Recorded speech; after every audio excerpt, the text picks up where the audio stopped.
what that sounded like out there, but up here it sounded great. And we know the story. We sang it, we heard it. We've heard it every Easter. You heard it read a few moments ago. Following Jesus' resurrection, very early on the first day of the week, the women go to the tomb. They are prepared with burial spices in hand to treat Jesus' dead and broken body. However, when they get there, they find that the stone that should be sitting in front of the tomb has been rolled away, and Jesus' body is missing.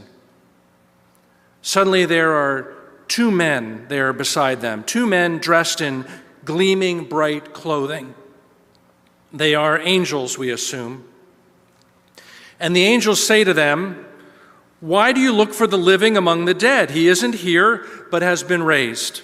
Remember what he told you while he was still in Galilee, that the human one," or as some Bible versions say, the Son of Man, "must be handed over to sinners, be crucified, and on the third day rise again."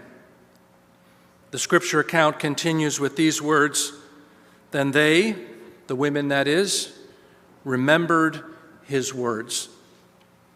Remember what he told you? Then they remembered his words. It sounds so simple. The angels tell the women that Jesus has been raised from the dead. In order to confirm that, they must simply remember what Jesus told them. And then, remembering what he told them and how parts of what he told them actually happened as he said it would, they were quickly able to reach the conclusion that the rest of what he told them, the resurrection part, was reliable and trustworthy as well. Simple, right? They just had to remember what they were told in the past, and then they were able to have hope in the present. They could connect the dots in a straight line, leading from confusion to certainty, from death to life. Is that the way it works for you? I'm not sure things always turn that easily, that quickly, at least for me. More often, the reality is something like this. You show up in a situation and something is off. Something is wrong. And so by instinct, your first reaction is confusion. And then maybe the confusion gives way to something like worry, or maybe even fear. Because by then it started to sink in that whatever has happened or is happening really isn't right, really doesn't make sense, so you don't know what to do. And then maybe that not knowing gives way to something less like just confusion or uncertainty and more like panic. This isn't the way it's supposed to be. And so you get stuck on that thought of this isn't the way it's supposed to be. You get stuck, and no matter how hard your mind tries to make sense of what is actually happening, it can't. And you're caught then in a swirl of paralyzing emotions. And perhaps your faith slides away and your doubt dominates. Now, what can break you out of that kind of emotional and mental paralysis, out of the swirl of emotion, of fearfulness, of panic? What can free you from deep uncertainty, from your inability to make sense of what is happening right in front of you?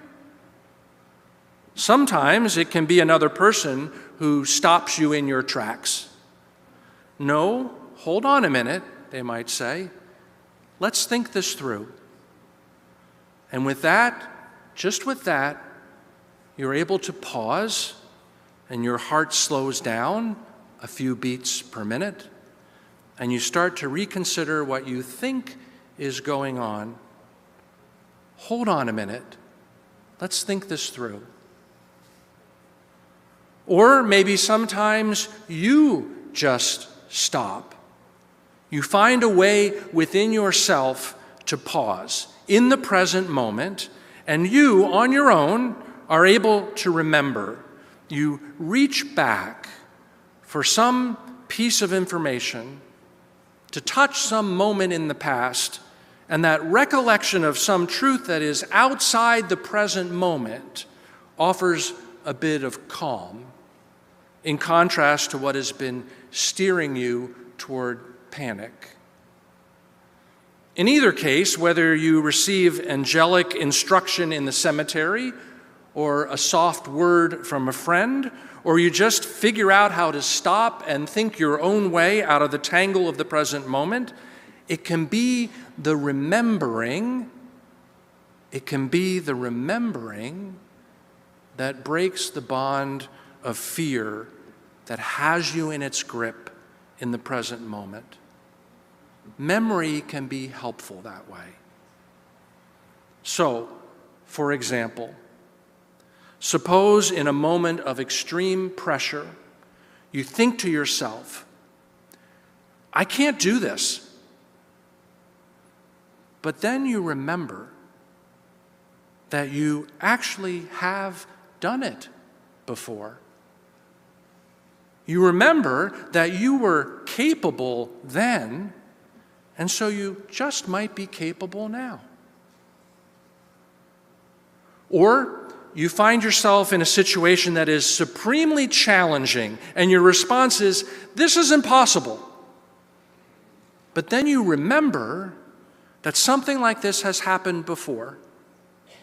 So it isn't impossible, even if it seems improbable. Or you think, nobody cares about me. And then you remember a time when you were loved. And that memory of being loved warms that cold and doubting part of you in the present moment. Or you think, what I'm doing doesn't matter. And then you remember a time when what you did made all the difference. Then maybe you think to yourself that you can make a difference again. Or you think, I am alone. And then you remember that every time before, when you thought you were alone, when you were certain that you were alone, how someone showed up for you. And in that remembering, you realize that there are others who are there for you, who want to be there for you. At the tomb, when the women discovered the stone rolled away and the body gone, they went from confused to panicked, especially when the angels appeared in their gleaming bright clothing. But then something happened that helped them to turn a corner, and it wasn't the angels saying, calm down, or just trust us, or even, there's no reason to be afraid. What the angels said was, remember. Remember what he told you.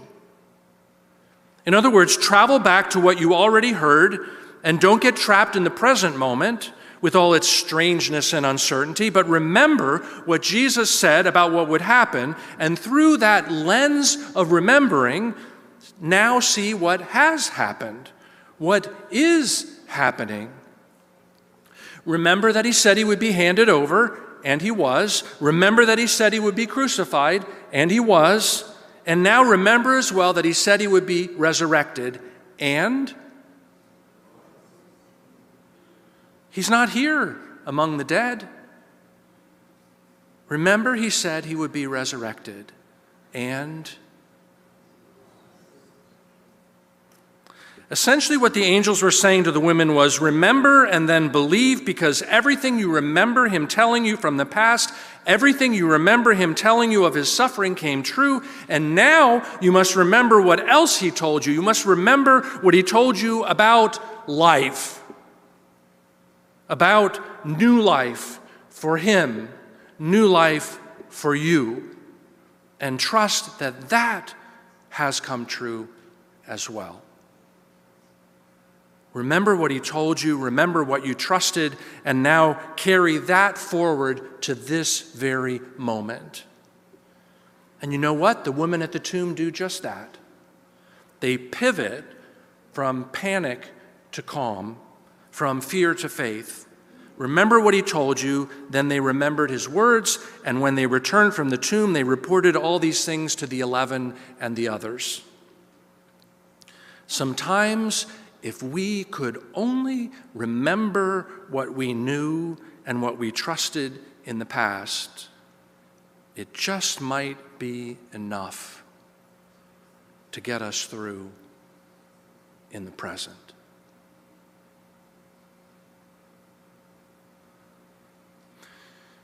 On Wednesday of this past week, I got up in the morning, woke up my daughter for school, went downstairs to let the duck out of the coop, which is what either I do or Lois does every morning.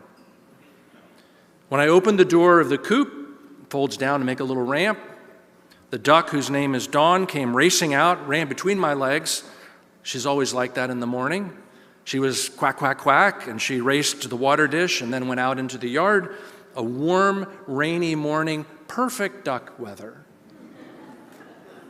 I went back inside, I went upstairs, got my shower, got dressed, got my daughter's lunch put together, gathered all my things that I needed to take to work. My daughter was still upstairs getting ready, and I usually try to check in with her one last time before she heads off to school. So I had about 20 minutes of spare time before we'd both be leaving. And as I stood there in the kitchen thinking about the day and what the day would bring, I looked out the back window and I realized I did not see the duck. That was strange. Where was she? She was there just 20 minutes ago. I poked my head back out the back door. I couldn't hear her, and usually if I open the door and I say, "Where are you?" I can hear the quack, quack, quack coming back at me. So I walked out, I did a quick look around, back of the house where she usually hangs out. I looked in the duck coop, I looked behind the piece of plywood that leans against the deck, no duck. I walked around the side of the house, I peeked into the shed, which is always open, no duck. My shoes started to get wet, so I went back in the house and changed into boots, and I came back outside. And I walked further around the house. I walked to the front of the house, looked across the street into the neighbors' yards in case the duck had decided to go visit the Eikenberries. I looked under the bus that my son has parked along the north side of the garage. I walked into the neighbors' yards to the south side, where the duck sometimes likes to roam. And finally, I even looked across Meridian Road in the ditches on the other side. And I looked and I called and I looked, no duck, not even a trace. And I started to think, how is this possible? It was 20 minutes and she's gone. Where could she have gone? What could have happened to her? I was confused at first, and then as it sank in that she wasn't there, I admit I started to feel a little panicky. I could see the farm dogs in the farmyard across the street. Had one of them gotten loose? I looked at the sky, hawks, eagles. I told you about the raccoons some weeks ago, but those are nocturnal. There's no way that could be the culprit. But this was my thinking. She's gone. Wait, she can't be gone. But she's gone, but she can't be gone. And my mind was stuck in that loop. This can't be happening. This is happening.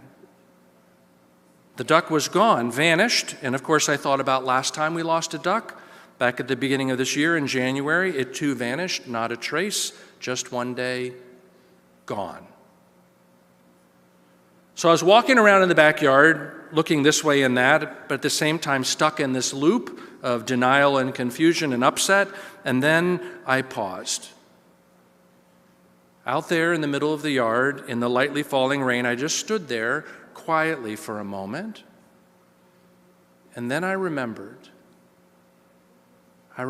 something earlier, something from deeper in my awareness, in my memory, but something I couldn't have touched until I paused and took a breath. And it was this: I remembered that the only time that that silly duck is quiet is when she's laying an egg. And then she is as quiet as a mouse. And I thought, if she's laying an egg right now, where would she be? And then I remembered something else that I had forgotten.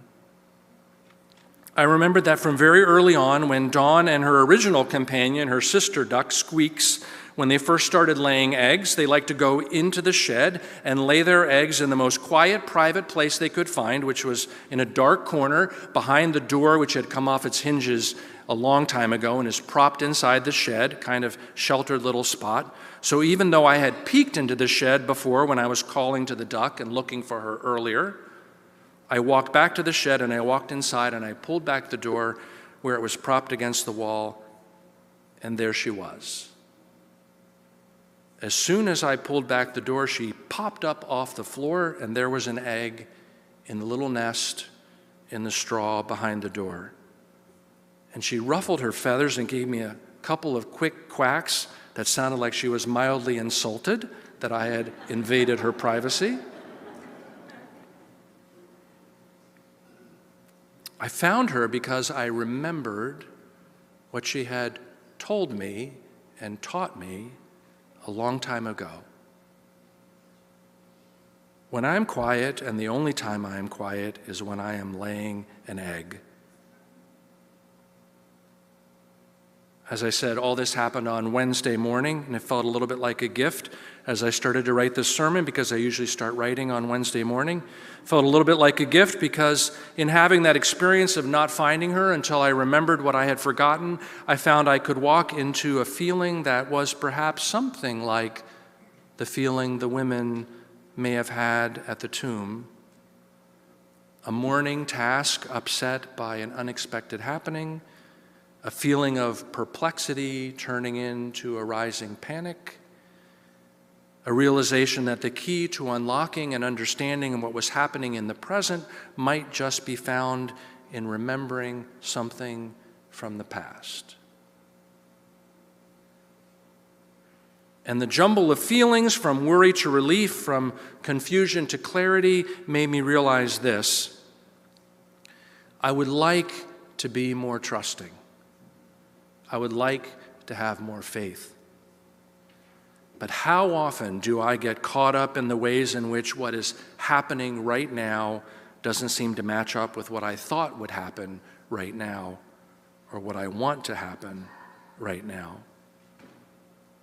Too often I don't trust the present moment. I don't believe in the good news because I can't see it, because I'm looking in the wrong direction, because I am perpetually waiting for the other shoe to drop. But then, sometimes I remember. And maybe the first memory isn't enough, so I remember another layer under that. How could I forget to look in the shed at that quiet egg-laying spot behind the door? Why didn't I go there first? Why did my mind go to death first? Why didn't my mind go to life first? I don't know. Maybe all I can say is that I see death everywhere in the world. So sometimes I need someone, something, to help me remember life. And I'm glad that on Wednesday it was finding the duck, finally, on her nest, because what is more symbolic of life, indeed of Easter and resurrection, than the new egg nestled in its nest? I just had to remember where to look.